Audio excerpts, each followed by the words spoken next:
Olá, tudo bem com vocês, meus oitavos anos? Espero que estejam bem. Dizer que eu estou com saudade, que infelizmente nosso contato tem sido virtual, mas espero que logo a gente possa ter o nosso contato na sala de aula novamente. Essa semana vocês vão receber o acesso a dois links. Esse é o primeiro vídeo que eu gravei para vocês. Depois vem um novo vídeo que eu também vou gravar. Esse primeiro, ele tem o objetivo de falar um pouquinho sobre a colonização dos Estados Unidos. E o segundo vídeo, ele tem o objetivo de falar sobre o processo de independência. Como que os Estados Unidos deixou de pertencer à Inglaterra. Além disso, nesse primeiro vídeo, eu vou pedir para vocês uma pesquisa. A pesquisa também ela vai detalhada de maneira escrita no formulário que vocês recebem, mas é importante que a gente converse um pouquinho sobre essa pesquisa. Primeiro, é importante a gente conversar sobre como foi a colonização dos Estados Unidos feita pela Inglaterra. Os Estados Unidos foram dominados e colonizados pela Inglaterra, assim como nós aqui no Brasil, num determinado momento, também fomos colonizados e dominados pela nossa metrópole, que era Portugal. Porém, a colonização dos Estados Unidos ela não acontece de uma maneira uniforme, ou seja, de uma maneira igual, nas 13 colônias da costa atlântica. Das 13 colônias, a gente diz que as 5 colônias que ficavam mais ao norte, elas receberam uma colonização de povoamento. O que é isso? Eram pessoas que vinham para a América tentar uma vida melhor, para povoar. Não era para explorar, não era necessariamente para tirar vantagem. A Inglaterra, nesse momento, ela passava por uma guerra religiosa. Uma guerra entre católicos e protestantes, que inclusive foi matéria do 7º ano. Vocês já devem estar meio que lembrados dessa guerra. E o que aconteceu? Muitas famílias decidiram vir morar nos Estados Unidos porque viam aqui a possibilidade da fuga do conflito, de viver num ambiente mais tranquilo. As pessoas que vieram para as 5 colônias do norte, elas vinham justamente povoar, vinham buscar uma nova terra de paz. Nas colônias de povoamento, a gente vê predominar a pequena propriedade, então, propriedades menores, em que a própria família trabalhava, tocava ali uma agricultura pequena. Eles usavam, evidentemente, mão de obra livre e não escrava, e eles tinham ali a intenção de sobreviver. Eu vou plantar para sobreviver, se sobrar eu vendo, mas o objetivo não era vender, e lucrar muito com aquilo. Já nas colônias do sul, que ao todo eram 8, nós vemos características diferentes. Uma característica muito parecida com a colonização do Brasil. Como assim?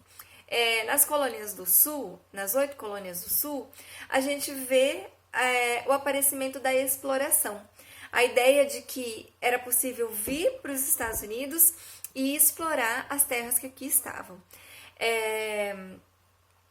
Quem vinha para a colônia do sul geralmente se estabelecia numa grande propriedade, que a gente chama de latifúndio, fazia uma agricultura baseada em mão de obra escrava, plantava-se muito algodão, que era fornecido para a indústria de tecido, e plantava-se também tabaco, que era um produto que também servia como moeda na época. Eles conseguiam trocar tabaco por escravos, por exemplo, A escravidão estava presente nessas agriculturas, porque eram propriedades muito grandes. O proprietário não dava conta de plantar e também não optou pela mão de obra livre. E aí a gente vê uma diferença muito grande, entre você estar nas colônias do norte e nas colônias do sul. Nas do norte, pequena propriedade, trabalho livre. Nas do sul, grandes propriedades, o trabalho escravo. Mas, de uma maneira ou de outra, a gente tem que entender que as 13 colônias, fossem do norte ou fossem do sul, embora tivessem essas diferenças que a gente tem que saber, elas estavam subordinadas à Inglaterra. Elas eram domínio inglês na América. A palavra colonização, ela nada mais é do que isso, Dominação, exploração. Isso não pode não pode sair da nossa mente, né? Mesmo aquelas colônias do norte que as pessoas vinham para morar, para fazer um ambiente de paz, elas tiveram que expulsar os índios das terras para aquelas famílias se estabelecerem ali. Então nada era muito harmonioso e a gente tem sempre que ver o domínio europeu sobre a América. Embora os Estados Unidos tenha passado por todo esse processo de dominação, logo após a sua independência, momento que nós vamos trabalhar no segundo livro, no segundo vídeo, né? Não é mais livro. Embora esse processo de dominação, logo após a sua independência, os Estados Unidos começam a trilhar uma história que a gente vê bem clara, delineada de uma maneira bem clara nos dias atuais, que é o fato de hoje os Estados Unidos ser um grande influenciador cultural no mundo. Vamos dar exemplos, né? Os Estados Unidos influencia o cinema. Quem aqui nunca viu o cinema de Hollywood? Ou, por exemplo, a língua, né? Se fala inglês nos Estados Unidos e por causa disso a gente aprende inglês na escola. Ou, por exemplo, o tipo de alimentação, cada vez mais influente no Brasil, são os alimentos chamados de fast food, né? Os hambúrgueres, refrigerante, aquela alimentação rápida, né? Tipo de vestimenta como o jeans também está presente na nossa cultura, as músicas em inglês. Então, o que vocês vão fazer nesse trabalho de pesquisa que deve estar no caderno, tá? Eu não estou exigindo que vocês me mandem pesquisa nesse momento. É sabido que nem todo mundo tem um computador para digitar, então não se preocupem em me enviar, mas se preocupem em ter essa pesquisa bem feita no caderno de vocês, bem caprichada, tá? Então, qual é a diretriz para essa pesquisa? Vocês devem escolher um elemento da cultura americana que está presente no Brasil.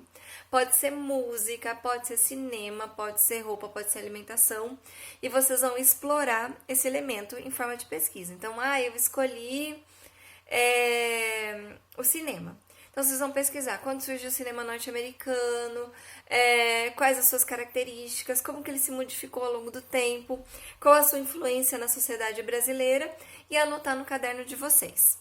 Desejo para vocês um bom trabalho, que vocês consigam desenvolver uma boa pesquisa e qualquer dúvida vocês podem entrar em contato comigo através do e-mail que eu disponibilizei no formulário de atividades, tá bom? Fiquem com Deus, se cuidem e um beijo.